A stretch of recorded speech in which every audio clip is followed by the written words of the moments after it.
misalnya terjadi itu mereka saling kayak berpindah, jadi masih kayak body shaming dari segi fisik. Nah, kalau untuk di sekolah kami sendiri, kalau untuk penanganan bullying itu sudah 2 tahun terakhir ini kami selalu melaksanakan program Roots Anti Perundungan.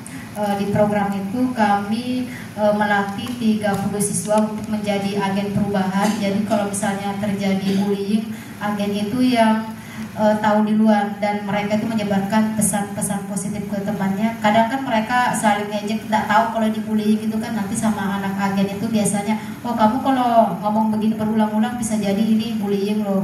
Jadi sampai di situ sih Bu. Kalau untuk yang parahnya alhamdulillah belum ada sih, selama ini masih sebatas verbal. Tapi meskipun seperti itu kami sudah mengupayakan pencegahannya lewat program Roots itu.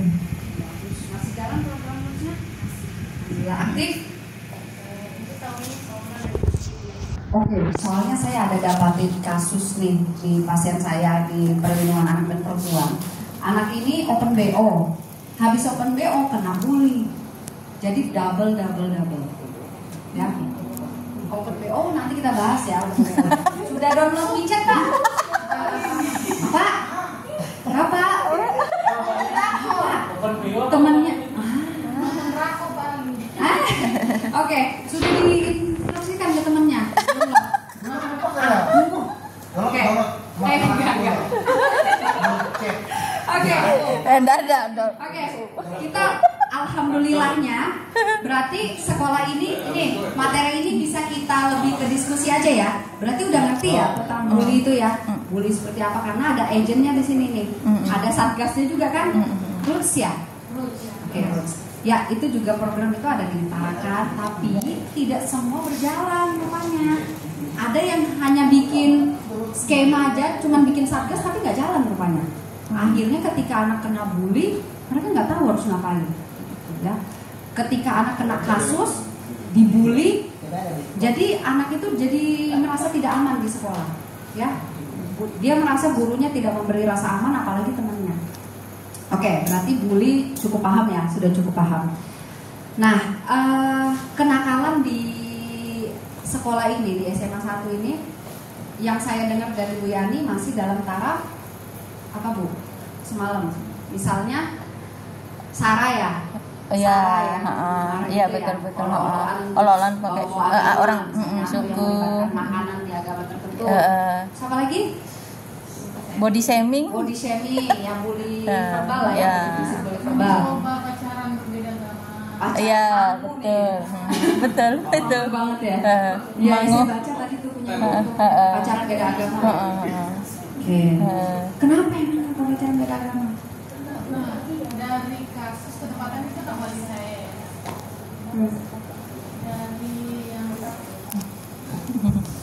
Dari yang pertama itu saya gak langsung ke anaknya sih, saya langsung pertama saya tanya dulu sama teman-temannya.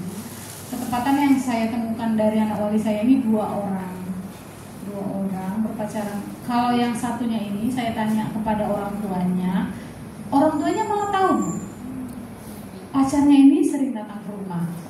Nah, jadi saya bilang begini, jadi bagaimana ibu sebagai orang tua menanggapi? Semua jadi salah kalau tahu ya. Semua nggak salah kalau nggak ketahuan ya. Oke.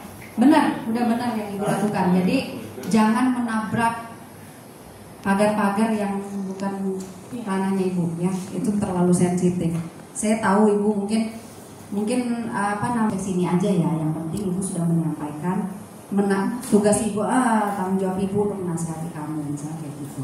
Atau ingatkan faktor-faktor lain, ajak diskusi gitu, ada faktor-faktor agama atau budaya yang itu sangat sensitif nak gitu ya.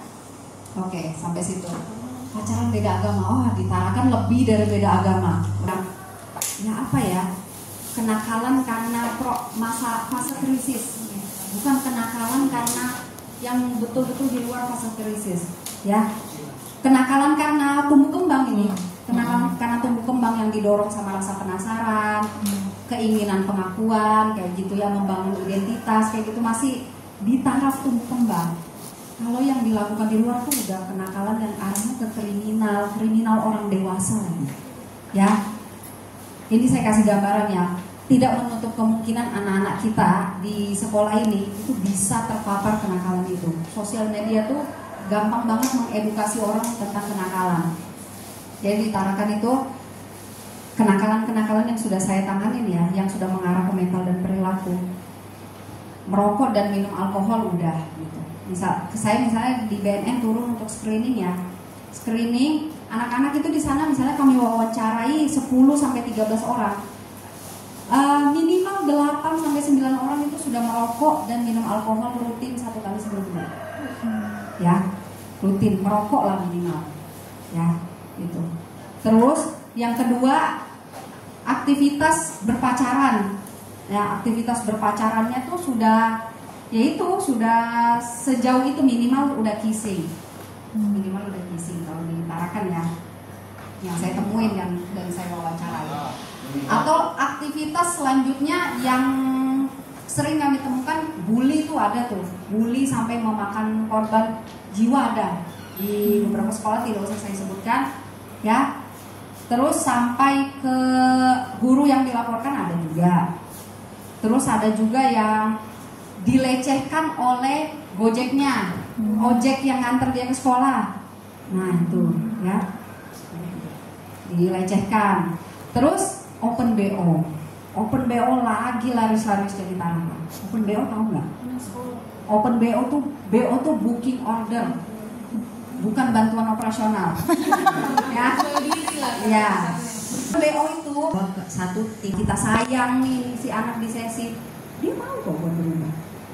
Coba deh tanya ke diri kita sendiri ketika ada pertanyaan kita ke anak, tanya dulu ke kita, gitu. Apa nih yang kosong di puzzle-puzzlenya dia? Jangan-jangan dia cari itu di orang lain gitu. Ya, serem ya. Oke, ini lebih dari sekedar bully yang saya ceritakan. Dan sangat mungkin Bapak Ibu menemukan kasus-kasus berat seperti ini di sekolah ini. Entah berapa tahun kemudian. Mudah enggak ya? Ya. Makanya kalau misal kasus berat itu terjadi di sekolah ini, jangan panik. Jangan panik, tetap jaga kerahasiaan anak. Biasa kalau panik itu kan cerita semua nyebar. Sedangkan nih anak, penata laksanaan kasus seperti itu kan krisis ya, krisis dan harus intervensi segera. Tapi harus dijaga kerahasiaannya dan dijaga hak anak ini untuk tetap sekolah. Ada tuh sekolah yang maksudnya belum teredukasi, anak tuh langsung diberhentiin tuh. Enggak, jangan gitu. Anaknya boleh tetap sekolah sambil dia ditangani. Dia mengundurkan diri. Ya, kecuali ya. Ya, atau kita carikan opsi dia jangan sampai dia putus sekolah. Kita harus jadi agen yang dia anak harus sekolah. Paket. Ya. Paket berapa kali Kak? Bukan. Oh iya. Ya. Oke. Kena lagi Pak Ali. Oke, nah itu makanya pasien saya nih ada paket-paketnya nih kalau layanan. Benar, dan saya bilang pintar banget kamu jualan. Iya Bu, kalau 2 kali sekian. Mereka sudah mereka nggak realistis, pengen cari uang sendiri. Tapi setelah mereka merasakan, oh aktivitas seksual seperti ini cepat loh menghasilkan uang. Mereka tuh bisa menghasilkan seminggu 2 kali. Dia bikin akun sosial media, misalnya Instagram. Di dalam akun itu ada akun jualan. Lakukan di Amerika, di Inggris. Email anak beserta sandinya itu diketahui oleh orang tuanya. Mau anak itu berontak bagaimana itu ada regulasinya. Ya, nggak apa-apa di Indonesia nggak apa-apa. Nah kita cek orang yang beli handphonenya kita. Ya kalau dia bilang aku beli duit ini dari hasil beasiswaku, tapi kamu anak di bawah umur, ada peran terikat yang kita masih bertanggung jawab atas itu gitu. Ya, nggak apa-apa, cek aja sosmednya. Kalau nggak ada apa-apa kenapa takut? Ya kan? Itu tapi ya minta izin lah. Dia kan juga bertumbuh dan sudah mulai menunjukkan eksistensinya. Ngobrol lah kayak teman gitu. Ya, bangun bonding yang positif gitu ke anak. Ketika ikatan emosionalnya baik, dilepas ke temu siapapun, ke lingkungan seperti apapun, dia akan ingat gitu. Dia melakukan ini karena dia nggak harus melakukan ajakan yang buruk, karena dia ingat kita gitu. Kalau rumah tempat pulangnya aja udah nggak nyaman, dia nggak akan nggak akan mau menjaga perasaan kita gitu di luar rumah, ya, gitu ya. Bonding yang buruk, anak yang bonding atau ikatan emosional buruk sama orang tua tuh nggak akan ragu-ragu untuk melakukan kenakalan. Biasa dia melakukan kenakalan tuh sebagai bentuk protes. Gitu. Orang tua kan protes aku nakal ya, aku rempongin lah dia dengan aku benar-benar melakukan kenakalan itu. Gitu. Ya, banyak kalau di sesi-sesi curhat anak itu ke kita di sebagai psikolognya tuh banyak sekali hal yang miris gitu, miris banget. Ya, oke, bully oke lah ya. Tapi tahu nggak perbedaan bully sama bercanda? Guru. Apa tuh perbedaan bully sama bercanda? Coba ketua ininya, ketua timnya. Oke. Kemudian kata kunci yang kedua, dia itu dilakukan oleh orang yang lebih kuat kepada pihak yang lebih lemah. Jadi ada ketidakseimbangan kekuatan di sana. Oke. Ya, benar. Ya. Terus perbedaan bully sama bercanda apa sih? Kalau bercanda itu kan biasanya ketawanya sama-sama tuh. Kalau bullying satu menangis berarti yang satunya ketawa. Apalagi? Benar itu benar. Kemudian sama yang saya bilang yang pertama, bahwa kalau misalnya kita bercanda itu kan mungkin sekali. Nah, kalau bullying ini berarti dia berulang kali nanti diucapkan ke teman. Ada polanya ya? Iya, ada polanya dan sudah jadi habit. Benar. Ini kita bisa ukur ke perlakuan kita ke teman atau perlakuan murid ke sesama murid gitu ya. Kalau bully itu tujuan dari segi niat aja udah buruk. Kalau bercanda itu niatnya baik gitu. Cuman ada bercanda yang dideliver tapi diterimanya sebagai bully, dirasanya sebagai bully. Nah, itulah pentingnya kita ngecek-ngecek juga nih kalau mau bercanda. Kita niatnya bercanda kan, tapi kadang-kadang penerimanya lagi nggak baik-baik aja, makanya dia merasa dibully kadang-kadang. Ya. Terus kalau bully tujuannya untuk menyakiti, menyusahkan dan membalas dendam, tapi kalau bercanda itu bermaksud untuk mengakrabkan hubungan sama tadi itu Ibu bilang. Nah, kalau bully, perilaku yang dilakukan membahayakan dan merugikan serta membuat orang merasa terganggu. Kalau bercanda itu perilaku yang dilakukan membuat teman merasa senang. Terus orang yang mengalaminya merasa tidak nyaman, takut, sedih dan cemas. Tapi kalau yang bercanda, orang yang mengalaminya merasa nyaman dan senang. Makanya dalam penata laksanaan kasus bully itu perlu konfirmasi dari yang berperilaku sama yang menjadi korbannya. Bisa jadi kita nih menata laksanakan sebuah kayak kasus yang bukannya bercanda aja, ya. Atau di otak kita merasa itu bully, tapi rupanya antar anak ini lagi bercanda, ya. Perlunya objektif dan cross check. Oke. Ini gambar apa? Kelinci, marmut, tupai. Ada nggak yang pertama kali lihat ini samarin tikus? Beda zaman aja tuh rambutnya. Enggak ya? Enggak ya? Iya. Oke. Ini Marmut lebih imut. Oke, sama ya. Nah, ini sebuah ilustrasi pentingnya kita menyamakan sudut pandang tentang bully dan misdikat. Yang apapun itu samain dulu persepsi sebelum kita eksekusi. Ya, ini hanya pengantar aja. Kadang-kadang perilaku kenakalan itu dipandang berbeda antar guru. Jadi satu guru merasa bahwa ini nggak usah lah ditangani. Satunya merasa penting ini, efeknya ke sistem ini. Atau satunya merasa anaknya aja yang lebay. Karena nggak satu persepsi, jadi nggak sama-sama, nggak gotong royong membentuk perilaku ini. Rasa nggak? Ini hanya ilustrasi yang isi kelinci ini, gitu, ya. Menambahkan persepsi dalam hal apapun. Kita mau bikin disiplin positif. Terus ada guru yang nggak usah lah disiplin positif, hukum-hukum aja lah. Ya udah, nggak heran kalau nanti disiplin positifnya nggak bisa berjalan dengan baik karena sudah ada orang yang pasang badan untuk udah kita pakai metode ini. Oke, samain persepsi dulu sebelum eksekusi, ya. Atau menata laksanakan kasus kita samakan dulu, kita lihat dulu bahwa itu ini yang masuk ringan yang ini ya, alur koordinasinya ke sini ya. yang masuk berat ini alur koordinasinya ke sini, yang masuk sedang yang seperti ini alur koordinasinya demikian. Jadi tidak ada pihak-pihak yang merasa terlalu dibebankan setiap kali ada anak nakal. Paham? Paham? Semua ada pos-posnya. Perpindahan posnya untuk kasus ini ada cara mengukurnya gitu. Makanya nanti di akhir kegiatan kita belajar bikin bagan alur koordinasi. Ya, itu bisa nanti dicetak jadi produknya sekolah ini. Ketika misalnya orang tua datang nih, komplain, marah-marah, ya lihat ini alur koordinasinya Bu. Jenis kenakalan anak ibu begini. Nah ini yang harus terlibat untuk ini. Ibu termasuk di dalamnya. Jadi nggak banyak berdebat, ya, karena ada bagannya yang disepakati oleh seluruh keluarga sekolah. Nah, nanti ya itu di belakang. Oke, bully kayaknya. Nah, kenapa orang membuli? Kenapa orang membuli Bu? Kalau ini dari sudut pandang psikologis. Jadi orang berperilaku itu pasti ada sebabnya. Ini gambaran berbully aja. Open BO ini bisa digambar pakai bagan ini nih. Ini bisa juga. Kalau yang ibu pelajari di apa namanya roots ya. Jadi kenapa orang melakukan pembulian biasanya itu didasarkan sama dua faktor juga, intrinsik dan ekstrinsik. Intrinsik itu biasanya karena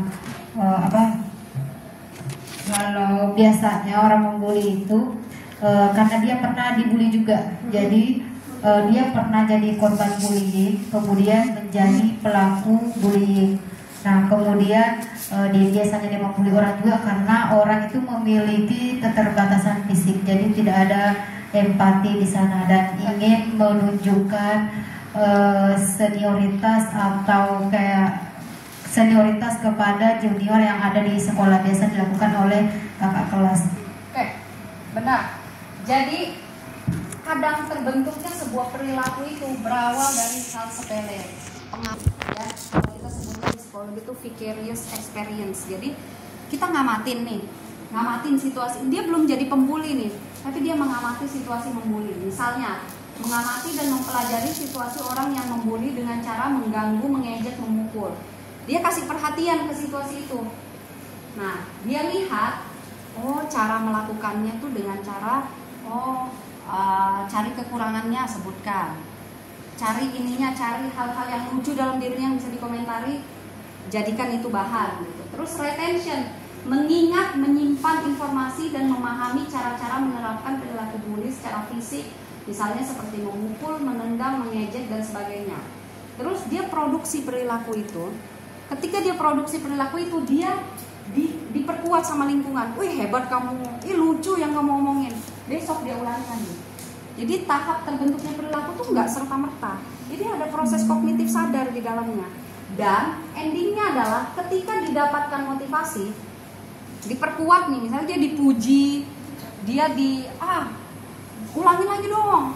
Kamu hebat nih, kamu yang paling jago lah pokoknya. Besok dia ulangi lagi. Terbentuk jadi habit. Ya, Open BO juga begini, ya. Dia ngamatin dulu, kayak yang saya jelasin kan.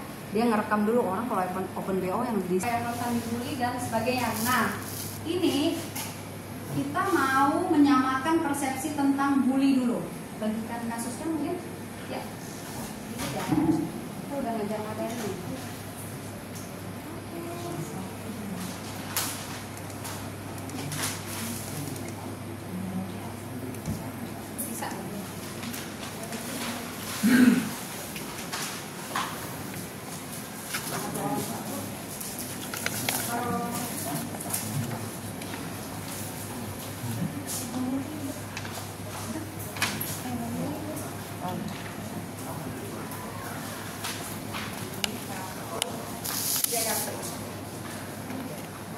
Oh iya, yang bawah kartu ganti dulu berarti Mas.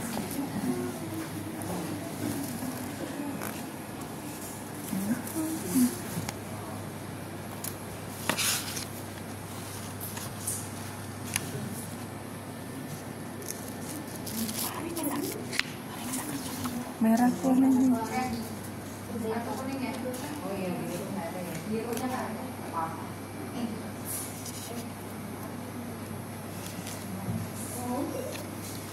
Oke. Jadi Bapak Ibu di 4 kasus. Gak usah nyontekan ya, kerjakan sendiri dulu. Coba jawab sendiri. Setiap kasus itu kelompokkanlah apakah kasus tersebut termasuk bully. Nah ini nih, ada instruksinya. Ya. Nah, baca setiap kasus dan nilailah dengan kartu. Nanti saya yang kasih instruksi. Kasus 1 angkat ya, kartunya warna apa. Kartu warna merah itu untuk kasus yang diberikan adalah perilaku bully. Kalau kasus 1 itu termasuk perilaku bully. Kartu merah itu untuk menandai bahwa kasus itu adalah kasus bully. Kartu hijau itu berarti Bapak Ibu menilai bahwa kasus itu adalah perilaku tersebut menarik perhatian saya, tapi tidak termasuk kategori perilaku bully. Ya. Terus yang ketiga, kartu kuning itu untuk menilai bahwa saya tidak tahu, saya membutuhkan informasi lebih.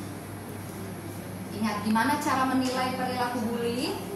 Kartu merah. Ya, yang tadi disebutkan Ibu, ya, kalau misalnya kasus itu merupakan kasus bully, kasus yang diberikan perilaku bully adalah pakai kartu yang warna merah.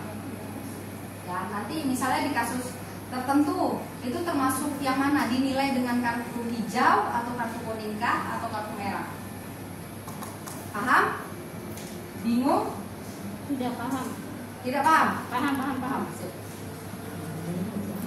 Ya. Ya. Kalau hijau itu, ya ini kasus menarik perhatian saya, tapi saya nggak yakin itu bully. Saya menilainya begitu kasus itu.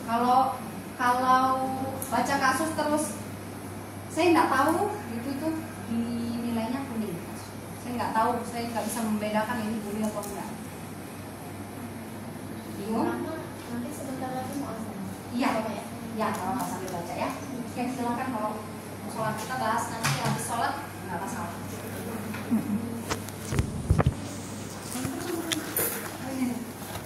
Tes. Oke.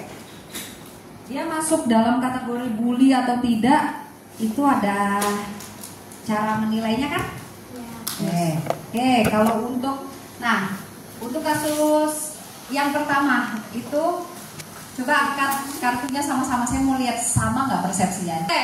Ini mau angkat kuning ganti merah gitu. 1, 2, 3. Kasus satu. Ada yang hijau, ada yang kuning, ada yang merah. Oke, siapa yang mau berstatement? Gak usah saya datengin. Siapa? Kenapa? Yang kelompok kuning dulu. Saya. Merah dulu. Oh, merah. Ada yang merah nggak? Kuning. Pembina Roots. Oke, silakan. Gimana? Untuk kasus yang pertama, kenapa saya bilang ini merah? Karena kita bisa melihat perubahan tingkah laku dari Andin, dari yang awalnya ramah, tiba-tiba dia ke belakang, tidak banyak bersuara, kemudian di lain hari begitu dia keluar ada 2 temannya yang cekikikan di belakangnya. Jadi saya menganggap itu adalah pembulian karena sudah terjadi perubahan perilaku dan ada indikasi 2 orang ini yang kelihatan mengganggu si Andin. Ya, oke, boleh berstatement, silakan. Oh, ini ibu dulu ya, silakan. Siapa namanya? Ibu Fatma.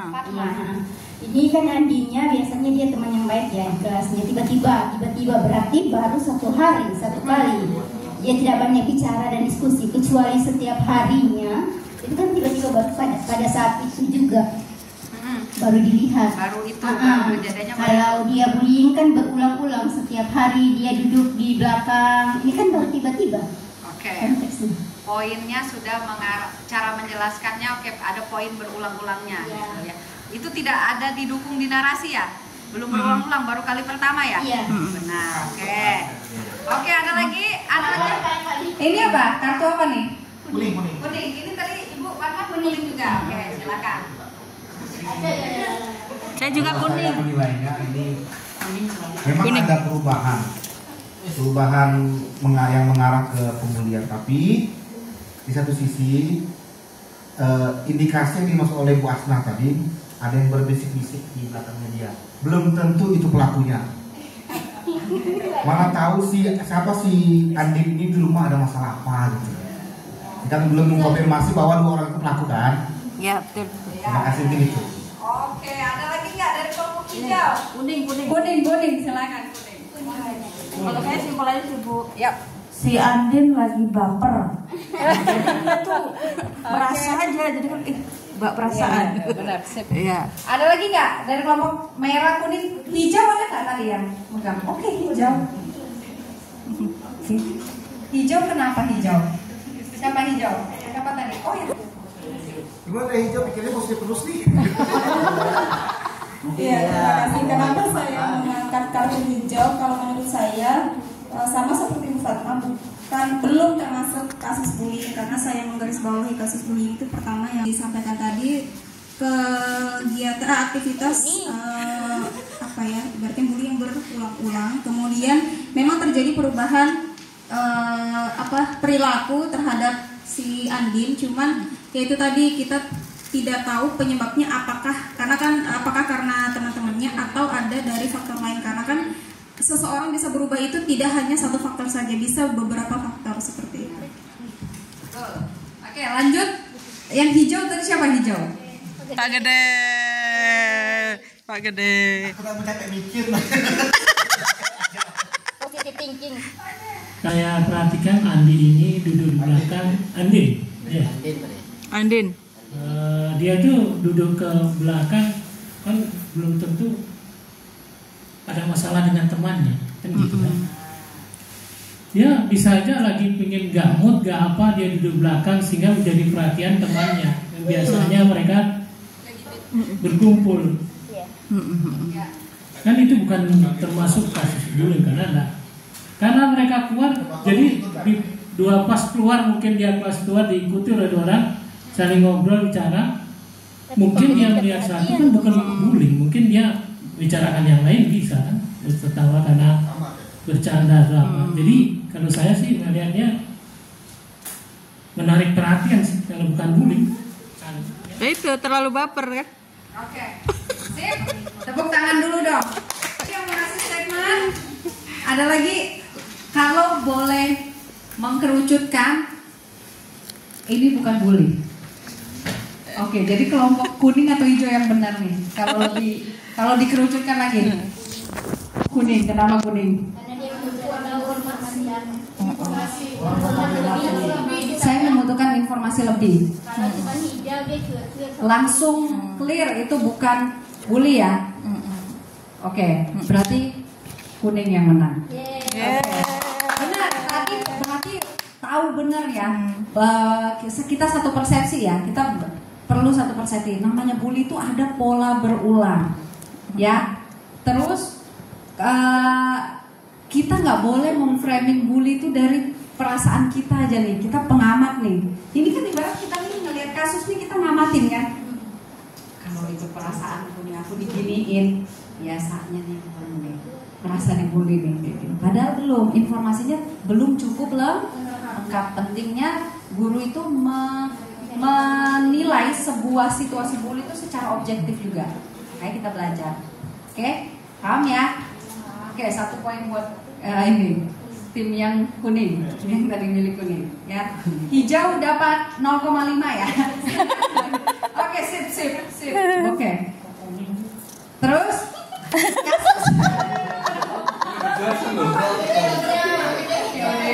berjuang lagi di kasus 2-3 rumah. Takut durhaka. Masih banyak kasus. Tenang Pak, masih banyak materi kita Pak. Oke. Kasus kedua. Angkat kartunya 1, 2, 3. Hijau, merah, kuning itu tetap ada 3 kelompok. Oke. Siapa yang mau statement duluan? Siapa yang mau statementnya, silakan Ibu.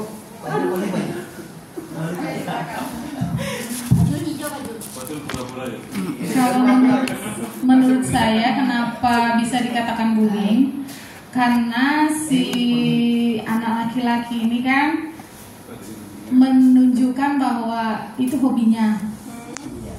Namun ketika hobinya itu menurut teman-teman yang lain itu untuk kegiatan untuk hobi cewek gitu. Nah, lebih banyak hobi untuk perempuan memasak. Nah, di hari berikutnya si anak laki-laki ini jadi dibully dengan verbal ya, dengan bahasa sangat menyakitkan lah ya, Bu. Karena koki banci, di sini ada seruan koki banci, itu kan kata yang sangat kasar gitu kan. Jadi itu menurut saya kenapa itu dikatakan bullying. Oke. Terus? Ada? Yang merah?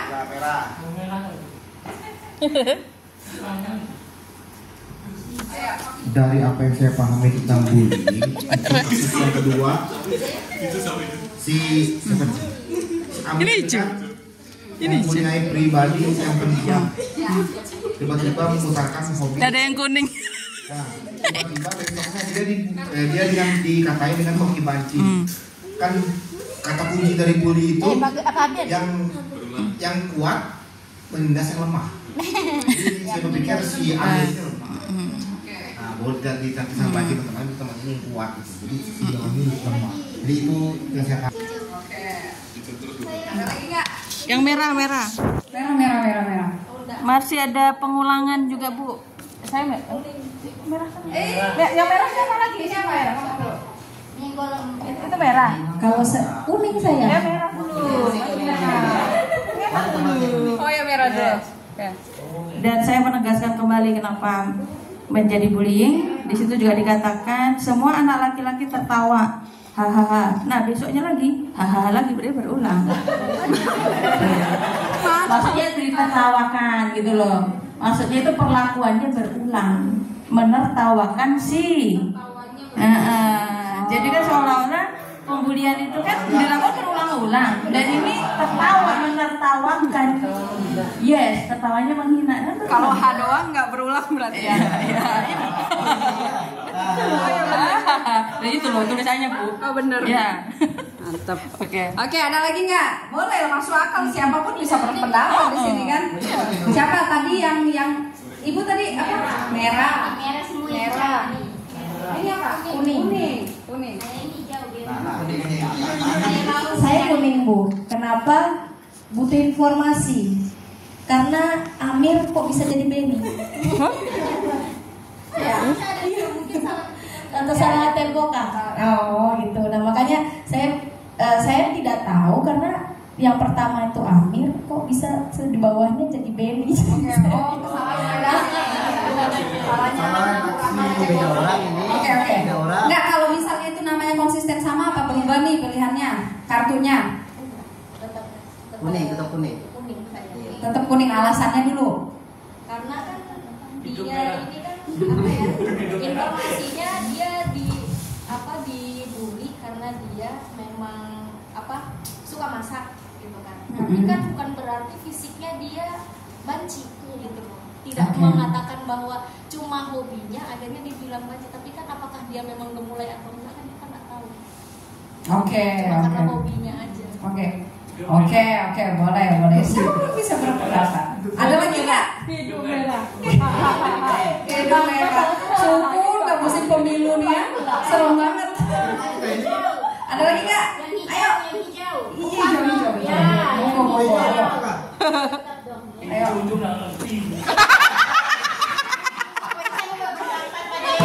Itu bully apa bercanda? Bully berhari-hari.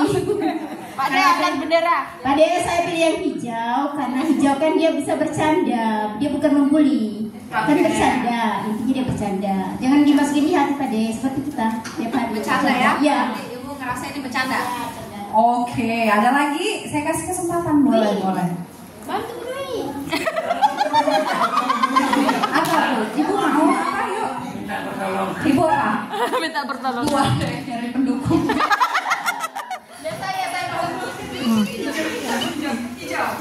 Hijau kan ini karena ini kan yang pertama kan dia ingin menuangkan apa yang dia biasa lakukan, bisa ceritakan.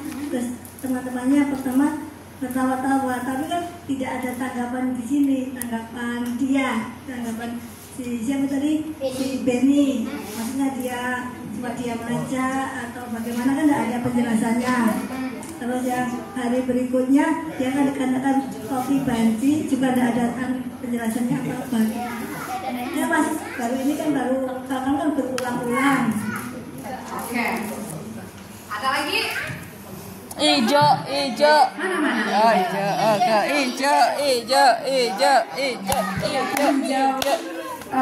Merah. Kalau pendapat saya, kenapa saya memilih warna hijau? Dari instruksi itu kan perilaku menarik perhatian, tetapi tidak termasuk kategori perilaku bullying. Nah, yang menarik perhatian saya di sini kata koki banci. Koki banci itu kan memiliki kayak konotasi yang kurang bagus. Nah, seandainya dilengkapi lagi atau mungkin ceritanya lebih panjang daripada ini, kemudian ada tertulis di sini, misalkan besokannya atau intinya ke kata-kata koki banci itu terucap lebih daripada satu kali, mungkin termasuk perilaku bullying seperti itu. Jadi perhatiannya di situ, koki banci itu kan kata-katanya yang kurang bagus. Oke, baik. Tepuk tangan dulu dong untuk pesannya dari analisanya masing-masing. Oke, ya. Ini kalau kita lihat di kasus ini termasuk bully. Merah. Oke, alasannya tadi sudah dijelaskan ya. Sebentar, saya nggak berpihak siapapun ini dengan analisa ya. Kan ini ada modulnya ya. Bapak Ibu tahu yang dibenci. Ada tiba-tiba punya haters. Ayo, mau datang. Oke, merah. Kenapa? Tadi seperti yang dijelaskan sama Ibu ya, jelas ya. Bully itu nggak perlu objektivitas. Nggak perlu objektivitas. Justru karena nggak ada, maksudnya apa? Berarti kalau objektif boleh dibully dong? Nggak kan? Misalnya kayak tadi ada statement, dia kan tidak menunjukkan dia kemayu atau enggak. Kenapa dia dikatakan koki banci? Mau dikatakan koki Thailand banci juga bisa. Kan orang Thailand yang di sana tuh banyak ya yang transgender banci, suka masak juga bisa aja kayak gitu. Jadi bully itu tidak menyorot orang secara objektif. Kalau objektif ya pasti nggak bully, ya. Kalau orang sekitarnya objektif, dia pasti akan nggak membuli gitu. Ya, bully tidak butuh objektivitas buat pelakunya gitu. Terus yang kedua, mau dia tulen laki-laki, mau dia enggak, kalau dia mau membuli dia bisa mengungkapkan kalimat apapun. Terus kalimat yang kedua, labelingnya sudah jelas sekali, koki banci ya. Terus yang ketiga, ada pengulangan. Kita terkecoh, nah benar tadi dibenerin sama Bu Yani. Diucapkan di hari itu, tertawa, terus besoknya tertawa, ulangin lagi besoknya. Itu pengulangan. Pola dari pengulangan berawal dari situ. Ya, oke. Bisa menerima nih kelompok hijau dan hijau dapat 5, kuningnya dapat 0 ya. Merahnya 1 poin. Benar 2 kali pulang di luar. Jangan menerima candaan berarti ya. Oke, siapkan kartunya. Kasus ketiga. 1, 2, 3. Merah semua kayaknya nih. Merah. Ibu tadi mau ngangkat apa? Mau hijau lagi ya. Teman hijau lagi. Oke, untuk kasus 3 jelas merah. Kenapa? Ada yang mau statement? Karena setiap hari di laptopnya setiap malam. Iya, jelas. Sudah jelas sekali ya. Di media sosial juga. Benar. Oke. Ya. Dan kasus 3 ini apakah tidak mengalami kriminal? Mana itu? Iya. Iya, cyber. Maaf. Ini kalau bully itu dia sudah ranahnya udah bukan ke sekolah lagi ya. Iya, benar ya. Dan kita penting loh ya menata laksanakan kasus bully itu kita tunjukkan secara serius gitu. Walaupun bulinya ringan, bulinya sedang, bulinya berat, kita tata laksananya harus serius untuk menghentikan itu agar tidak lagi terjadi. Gitu ya. Kalau misalnya kita penata laksanaannya tidak serius, besar peluang akan terjadi lagi gitu. Ya. Gitu. Sebentar, maknanya bentar. Kasus 4-nya belum. Kasus 4 1, 2, 3. Wah, udah beragam lagi nih. Kuning, hijau. Wah, terbagilah 2 kelompok. Kuning. Oke. Kuning dulu. Siapa yang mau kasih statement? Nggak ada merah di sini. Kuning.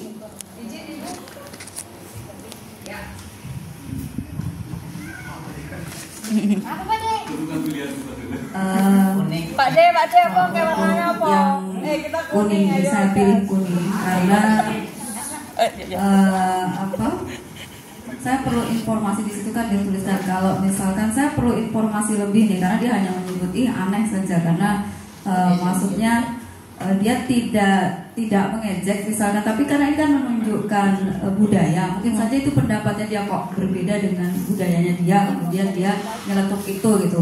Mungkin ada maksudnya ketidaksengajaan, kok aneh banget ya gitu kan. Nah misalnya begitu, jadi saya perlu informasi lebih nih gitu kan karena kita melihat karakternya anak juga ini, ternyata dia memang karakternya suka mengejek, oh berarti mungkin ada keindikasi untuk membuli. Tapi ketika yang dia menunjukkan hanya poster saja, kemudian dilihat oh ini adat istiadatnya ini kok berbeda misalkan dengan dirinya, kemudian dia menyebutnya aneh gitu, bukan ke siswanya tapi ke adatnya misalkan, berarti oh saya perlu informasi lebih gitu. Kalau buat saya belum pembulian.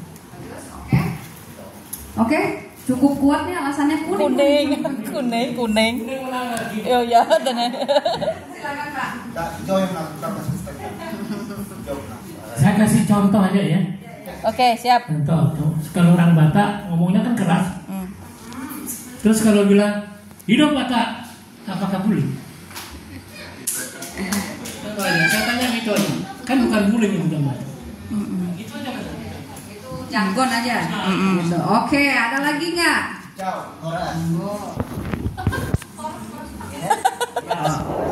Dari instruksi di depan tentang kartu hijau, perilaku tersebut menarik perhatian saya gitu, dan tidak termasuk kategori bullying.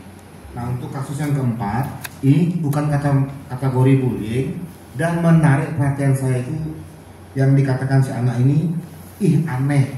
Nah aneh ini yang bisa mengatur aneh ini bisa saya jelaskan. Ternyata begini, nah masing-masing ada state orang ini seperti ini. Jadi bukan mengarah ke bullying. Untuk dari instruksi yang itu Pak, menarik perhatian, itu saya ambil. Jadi saya hijau, menang lagi sudah. Kuning. Silakan. Ya, kita pilih Pak. Gas. Lokal.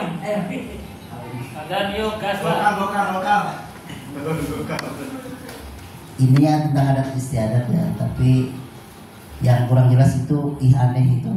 Maksudnya itu apakah aneh atau aneh ya?